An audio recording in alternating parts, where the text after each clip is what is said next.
Coach Garrett here, welcome to the cloud. Today we're going to discuss ankle mobility and a little bit of foot mobility. So something you need to know out of the gate is that your ankle is designed to have about 10 degrees of flexion.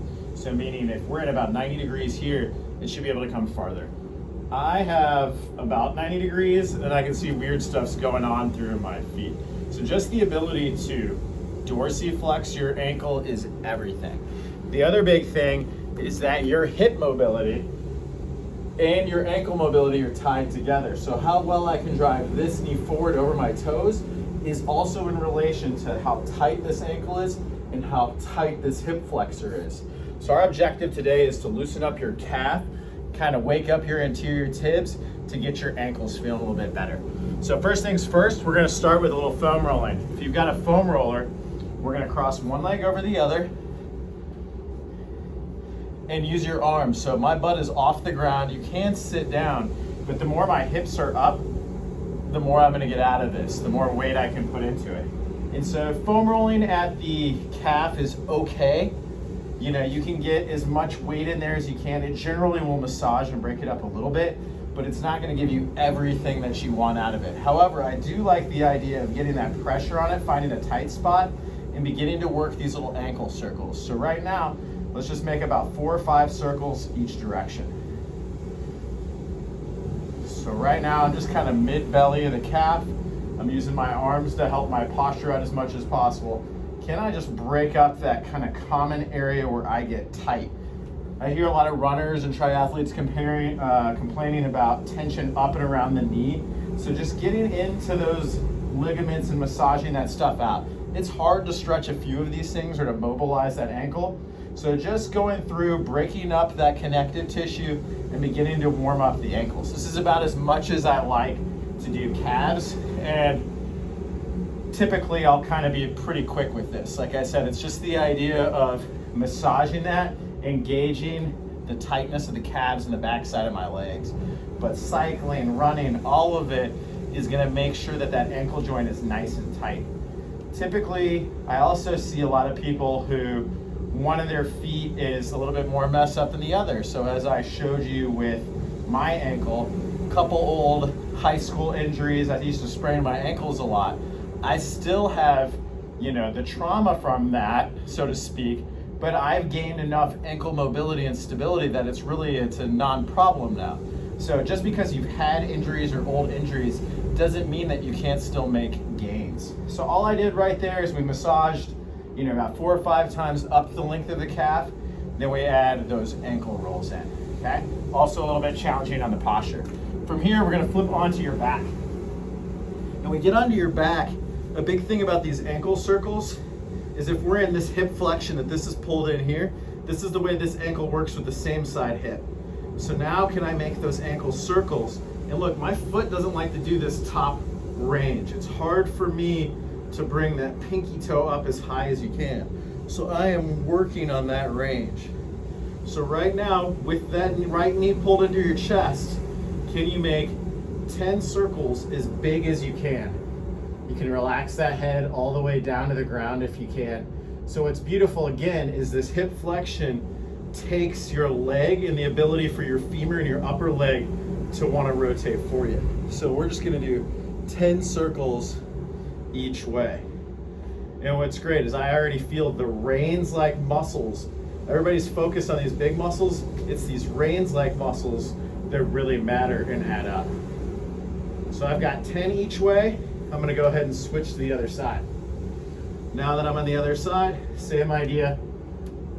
All those Rice Krispies, snap, crackle, pop. And roughly it's about 10 circles. And again, working the range of motion that you don't want to go through. Movement's all a motor skill and anything else. So if you're restricted, it's not just because you're weak or you're tight, it's because that connection, that brain-body connection is halted, either because of pain or because of that joint stiffness or tightness, or just muscle imbalance. So the best way to improve your range of motion is to go through a range of motion. What an idea. Absolutely crazy, huh? So just laying on that back, rolling the ankles about 10 times each way. Okay, while we're down here, we're gonna do one more round. We're gonna pull that right knee back in, and now we're gonna point the toes and then squeeze. Can I wake up these muscles of my anterior tibs as much as possible? Point the toes, stretch, lengthen, squeeze, and come all the way back up.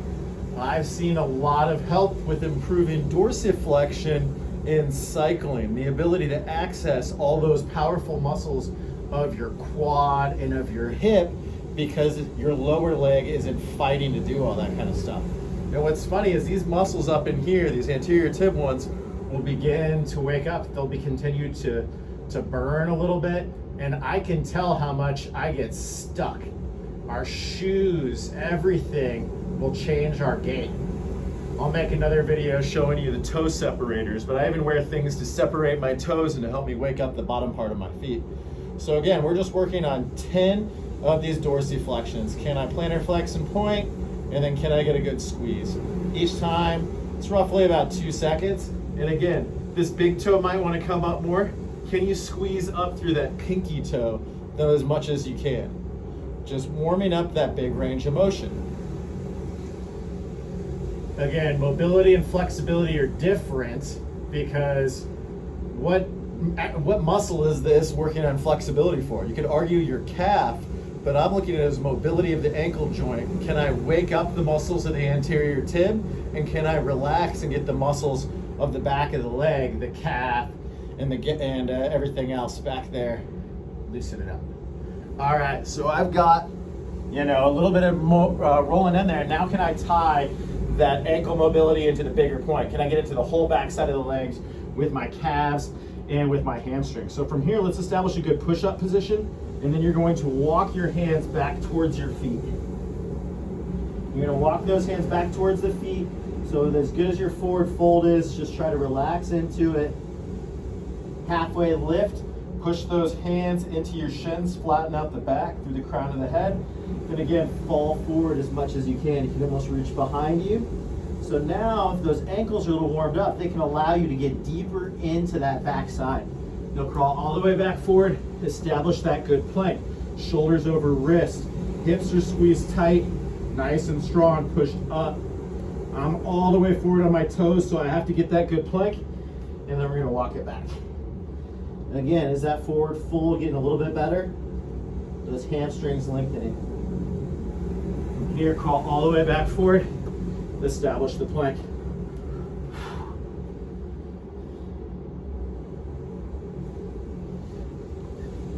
So this inchworm's another one of my favorite warm-up, recovery day, cool-down exercises, because it just loosens up that whole back side of my body, and it wakes up my core. Sinks together my lats, hamstrings, everything else. Good, so roughly we're doing about 5 of those inchworms, and then we're gonna come back to that hip flexor. Okay, again, we want that ankle flexion to really be able to help out. I want my knees to come over my toes to exaggerate. So right now, drive that left knee forward, get it over the pinky toe, raise the right arm as high as you can. So we've got as much hip flexion as we can. Take that slight lean forward, and then this left arm's gonna come to the side. Right arm up. Again, with lengthening gait, it's how this ankle intersects with that right side hip flexor and lat. Right now, I'm just getting that all as long as possible. This is gonna give me more of an active range. If I had to stand up from here, look at that range that I'm in. If I had to decelerate back, I could do it. So that's a harder variation once we've established what we've got here. So let's go ahead and shake out the other side. Good, again, plant the toes, drive through. Notice any other differences from right to left? I like to drive the knee towards the pinky toe, back towards the big toe. And again, how much can I get that knee to come over? Then I'm gonna add that left arm up as high as you can, pull that rib cage down. Chest is tall, shin and torso angles are pretty much the same. And then I'm gonna waterfall to the right a little bit. Can I stretch that hip flexor with it?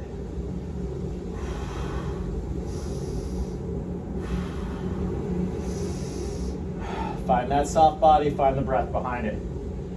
Good job, shake it out. From here, the hardest level, and we're almost done. We're gonna do the standing split. So the standing split is the inchworm, but just one leg. So if I'm in that push-up position, I'm now gonna come into a downward facing dog, raise that left leg as high as you can, walk the arms back towards it. I don't have a lot of space, but ideally I'm gonna keep that back leg long and keep that toe facing forward. You're gonna bring that knee all the way in, walk back. Again, you're gonna feel a lot of stretch, hamstring, calf. We're just working on 3 of these.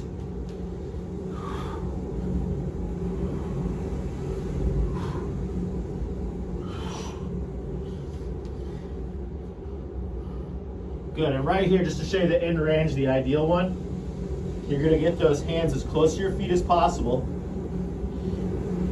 And can you raise that back toe as much as possible? Fingertips on the ground. If you can move towards palms to the ground, that's gonna make it harder on that ankle joint. Then you can see my knee and my hip bend.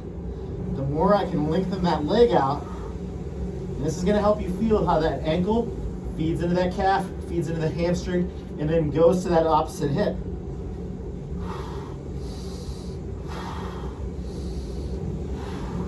Nice work. So that's that standing split and how it just takes everything a little bit further. Also want to warm up before we go into that. So I'm going to try that out from the other side and see if I can get a little bit more room. So now I'm going to raise my right leg. Raise my right leg as high as I can. Then I'll kick over my little shade.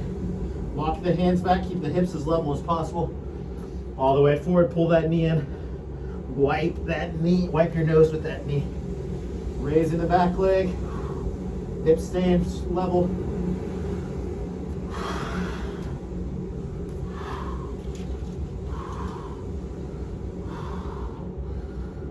And again, I'm going to get you into a little bit better of a range.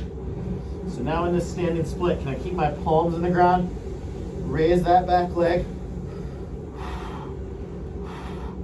I'm working on lengthening this leg as much as possible. And look at the compensations. You can see how that affects my posture. That is an extreme range. It's a challenging range for me. Okay, last one just to set it. So we're gonna get into a standing calf stretch position. So I'm gonna get my right foot in the back. I'm gonna ask that you pigeon toe in, meaning you turn that foot ever so slightly forward or rotate it in. You're gonna make sure that whole foot is down. Push through that heel the best you can. Again, raise that right arm and squeeze. So we've lengthened this line. We've tried to create as much of a relationship as possible. And now we just got this big line.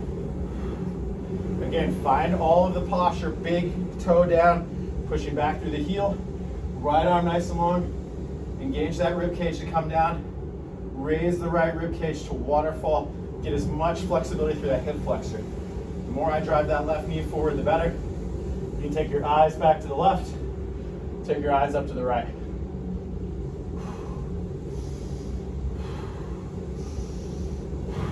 Good, shake it out. We'll go ahead and turn around the other way. So now that left foot's to the back. Can you pigeon toe that foot in a little bit? Step forward into the calf stretch. At worst case scenario, if you need to shorten up, we want that knee just trying to get over that pinky toe. Your joints are stacked that way. Big toe down, heel down. Most of us are gonna wanna rotate out. That's why I'm asking you to pigeon toe. Can you get through that foot just a little bit different? Drive through those hips the best that you can. Raise that left arm as high as you can. Rib cage stays down. Taking that side bend to the right, pushing through the left heel, pushing through the big toe, and again, finding the breath.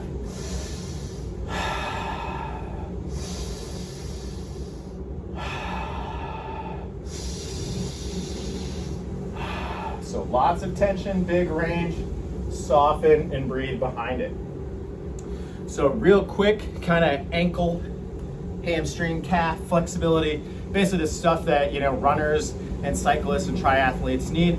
To finish up, let's just slow down your breathing a little bit. We got 3 of our Huberman breaths. That's the double inhale in, dramatic sigh out.